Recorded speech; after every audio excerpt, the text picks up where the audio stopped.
Break नंतर पुन्हा एकदा आपलं थेट अचूक बिनधास्त या आमच्या विशेष कार्यक्रमामध्ये स्वागत। आणि आपल्यासोबत आहेत एमआईएमचे सर्वेसर्वा ओवैसी बंधुओं असादुद्दीन ओवैसी। सर, आपके एक बात से मैं बिल्कुल सहमत नहीं हूँ, जो अभी इससे पहले आपने कहा था कि वोट जो डिसाइड करता है वो पार्टी डिसाइड करती है। अगर एज अ वोटर मैं आपसे बात कर रही हूँ, नॉट एज एन एंकर, तो ये मैं बिल्कुल सहमत नहीं करूँगी। एक पार्टी कैसे वोट डिसाइड कराएगी मुझे किससे वोट करना है या नहीं? पार्टी के प्रोग्राम आप अगर आप मुझसे सहमत नहीं है तो ये आपका राइट है, मैं रिस्पेक्ट करता हूँ आपकी, मगर मेरा जो ओपिनियन है मैं उस पर आज भी कायम हूँ। पॉलिटिकल पार्टीज़, मिसाल के तौर पे बीजेपी 440 कैंडिडेट खड़ा करी पार्लियामेंट में, 440, उसमें से कितने मुसलमानों को दिया मैडम, आपको मालूम? 8।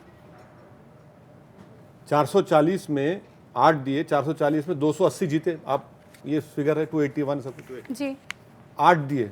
भैया अगर आप मुझे कम्युनल कहते हैं, आतंकवादी कहते हैं, आईएसआई का एजेंट कहते हैं, हाफिज सईद का चमचा कहते हैं, तो मुझे ये बता दो कि भाई 8 क्यों दिया आप? 20 देते, 25 देते कम से कम, यानी 8% देते, 8% 25% होता, 8 दिया आप। अच्छा, 8 में एक भी नहीं जीतता। जब आप 280 सीट्स जीतते हैं पूरे इंडिया में, आप एक मुसलमान नहीं जिता सकते। और 8 में 7 की जमानत जब्त हो गई, एक जमानत बचा सके हमारे शाहनवाज बिहार के। मैडम यही तो मैं कह रहा हूं, पार्टी मैडम, पार्टी इंपॉर्टेंट है। आप थियोरेटिकली हमको दिखता नहीं, वोट पब्लिक डालती, मगर जब 280 सीट आप जीत रहे हैं, आप एक मुसलमान जीता सकते? आप फैसला कर लीजिए।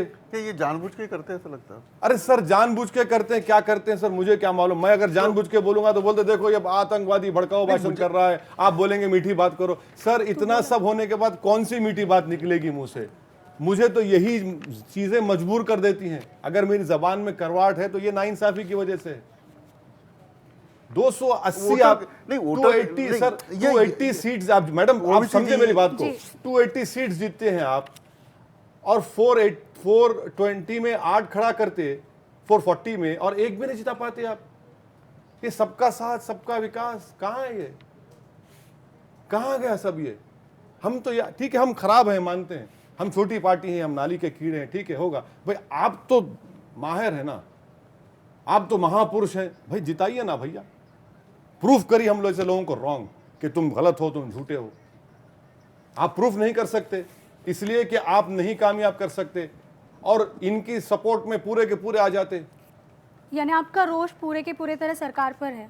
ओबीसी साहब, सरकार ने पार्टीज मैडम, मैं सरकार ने पार्टीज, और फिर जब रूलिंग पार्टी में आते हैं, आप देखिए मैडम के प्राइम मिनिस्टर ऑफ इंडिया बोलते हैं सबका साथ सबका विकास, मेरा कोई मजहब नहीं, constitution India first.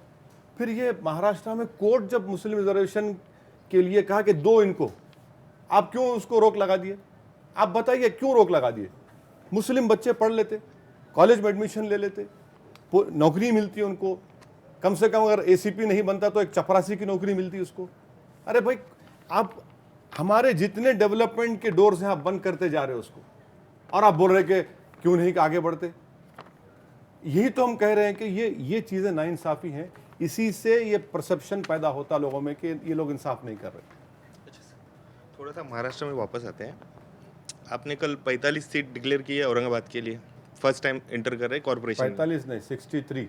First list कुछ 45 की थी। 63 हो गया। भोकर में आपने प्रेस कॉन्फ्रेंस लेके, एमआईएम के प्रेस कॉन्फ्रेंस हुई, वहाँ पर उन्होंने डिक्लेयर किया कि हम चुनाव लड़ने वाले हैं। नहीं, प्रेस कॉन्फ्रेंस हो गई थी। नहीं, भोकर का बता रहा हूँ कि नहीं, बहुत से हमारे मीडिया फ्रेंड्स में क्या है बात कि या नारायण राणे को तुम बोल रहे, उधर अशोक राव चौहान को नहीं बोल रहे। तो मैं अभी मेरे को एक बात समझ में नहीं आ रही कि अगर मैं यहाँ पर कांग्रेस को बोल रहा हूँ तो बोलते तुम शिवसेना को नहीं बोल रहे, शिवसेना को बोल रहा हूँ तो बोलते तुम अशोक राव को नहीं बोल रहे। नहीं तो फिर अच्छा, वो जो हमारा पार्टी का, आप अपने रिपोर्टर से मालूम करवा लीजिए, मेरा बोकर में कभी एक पब्लिक मीटिंग हुई क्या? तो आपकी पार्टी का तो ऑफिस है वहाँ पर। पार्टी है सर। हाँ। सर इलेक्शन लड़ना कोई बच्चों का खेल नहीं है सर कि मैं जाऊं और हाथ हिला दूं और कोई जादू की प्रेस कॉन्फ्रेंस लेके हम नहीं लिए प्रेस कॉन्फ्रेंस। एमआईएम ने प्रेस कॉन्फ्रेंस सुनिए, वहाँ का जो हमारा अब जो एक्स प्रेसिडेंट था उसको हमने कहा देखो भैया, वहाँ पर हमारी सभा नहीं हुई, ऑर्गेनाइजेशन स्ट्रांग नहीं है, आप मत लड़ो इलेक्शन। तो उनको गुस्सा आ गया, वो फौरन वो जो भी करना था किया। अब आप मालूम कराइए वो किसका काम, अशोक राव का काम कर अभी रहा है वो। नहीं अरे वही मेरे को एक बात समझ नहीं में नहीं आई, वही गाली तो मुझे दे रहे नहीं हैं। सुनिए आखिर सुनिए आपको- वही आपको- कि अशोक राव आपके अच्छे दोस्त है, इसीलिए वो उनका कॉन्स्टिट्यूशन है, इसीलिए आपने पीछे लिए। मेरे देखिए सर, मेरे नहीं, ऐसे मेरी- आरोप अभी भी ऐसे ही नहीं, हो रहे हैं। देखिए सर, दोस्त वोस्त नहीं है, वो मेरे पॉलिटिकल अपोनेंट हैं। नांदेड़ में असेंबली इलेक्शन हुआ, वो कैंपेन नहीं किए क्या? हमारा एक मोइन कम वोटों से हार गया, दूसरा वोटर भी हार गया, वो आके कैंपेन किए। पार्लियामेंट इलेक्शन में मैंने महाराष्ट्र में कहीं कैंडिडेट नहीं खड़ा दिया किए। अशोक राव के नांदेड़ का सवाल नहीं था, कहीं नहीं खड़ा किए। क्यों नहीं खड़ा किए? क्योंकि हम नहीं चाहते थे कि बीजेपी शिवसेना अलायंस को फायदा हो। हम बोले ठीक है, सब लोग आके बोले मत खड़ा करो। मैं बोला देखो कुछ होने वाला नहीं है, खड़ा कर लो, लड़ो, कोशिश करो। बोले नहीं नहीं मत खड़ा करो, तुम सब प्रेशर डाले मुझ पर। मतलब देख लो वो नहीं होने वाला है, नहीं खड़ा किया मैं, उसको आप क्या बोलेंगे? अब बताइए, आप बताइए मैं क्या बोलूं? अभी यहाँ कैंडिडेट नारायण राणे है, ये लोग हमको बोल रहे तुम कम्युनल। हम उनको पूछ रहे कि इतना जिंदगी का अपना पूरा जिंदगी शिवसेना में गुजार दिए, और फिर जब यही श्री कृष्णा के खुद बोला कि महाराष्ट्र जलेगा अगर श्री कृष्णा की बात होगी, अब वो आके हमको सिखा रहे कि बेटा तू सेकुलर नहीं है। अरे क्या बात है? अच्छा ठीक है, अभी थोड़ा अभी शिवसेना इसलिए आप भी बहुत अच्छा भाषण देते हैं। आपने बाला साहब को सुना होगा? नहीं सुना सर, मैं अभी तक बाला साहब को नहीं सुना? ने उनके वो जो बोलते थे पढ़ा, उसके बारे में सुना। पढ़ा है, सुना नहीं? नहीं सर। अच्छा, उनके बारे में आपको क्या लगता क्या लगा? है? मीन्स उनके भाषण उनके बारे में अगर कुछ मैं ज्यादा नहीं बोलना चाहूंगा, क्योंकि वो दुनिया में हाँ, नहीं नहीं है।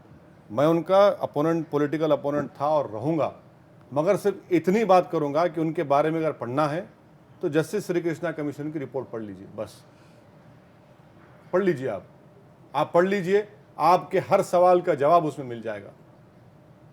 अच्छा, ये ओवैसी जी नरेंद्र मोदी के बारे में उनका स्पीच, उनकी बातें क्या कैसे लगता है? अब मैं कौन होता तो हूँ मोदी सर? जी को तो आपने सुना होगा। नहीं सर, मैंने आपके चैनल पर या और चैनलों पर सुना है कि जो कोल्हापुर में असेंबली इलेक्शन में कैंपेन कर रहे थे, तो प्राइम मिनिस्टर ने कहा कि कोल्हापुर की चप्पल पहनकर देश उन्नति की तरफ जाएगा। अब कोल्हापुर की चप्पल कैसे बनेगी? प्लास्टिक में बनेगी क्या? लेदर से तो बनती है। अब क्या बोलेंगे प्राइम मिनिस्टर? प्राइम मिनिस्टर लाल किले से खड़े रह के बोलते कि मुझे 10 साल का मोरेटोरियम दे दो, कोई कम्युनल राइट ना हो। उसके बाद लव जिहाद शुरू हो गया। एक समझ में नहीं आता मेरे को, वो एक बोलते और इनके जो सिपाही हैं, इनके जो असल सिपाही हैं, वफादार सिपाही जो हैं, वो तो अपना बराबर काम कर रहे हैं। सर आप बोलते सब मजहब मेरा कोई मजहब नहीं है, मेरा मजहब कॉन्स्टिट्यूशन है। तो फिर गुड फ्राइडे को आपने क्यों फंक्शन किया कि सुप्रीम कोर्ट के एक जज को लेटर लिखना पड़ा, प्राइम मिनिस्टर को रिमाइंड करना पड़ा कि सर ये हमारे लिए इंपॉर्टेंट डे है। ये सब चीज़ें हैं सर, आप लोगों के सामने हैं। और आप बताइए कि पेट्रोल 145 से 45 रुपये पे बैरल पे आ गया। सर मेरे जेब में तो कुछ बच रहा ही नहीं है, गरीब के जेब में कहाँ जा रहा है सर? प्राइम मिनिस्टर बोलते मैं दलितों के साथ हूँ, मैं गुर्बत से आया। तो इस साल शेड्यूल कास्ट प्लान में 13,000 करोड़ रुपये कम कर दिए गए। कहाँ जाएगा दलित फिर? मगर कॉर्पोरेट टैक्स का मामला है, 20,000 करोड़ की माफी उनको, उनके लोन माफ। हिंदुस्तान को अगर तरक्की करना है तो ये सब बोलते हैं big bang reform. Big bang reform नहीं, बिग बैंग रिफॉर्म दलितों का, माइनॉरिटीज का, ओबीसी का होना चाहिए कि इनको मजबूत करो, इनको उठाओ। जो 85% ऑफ पॉपुलेशन इंडिया का, ये कमज़ोर हैं, ये पढ़ नहीं रहे हैं, इनमें सब कमजोरियां, इनको उठाओ। हिंदुस्तान इसे तरक्की करेगा। आप कॉर्पोरेट टैक्स के नाम पर माफ कर देते। सर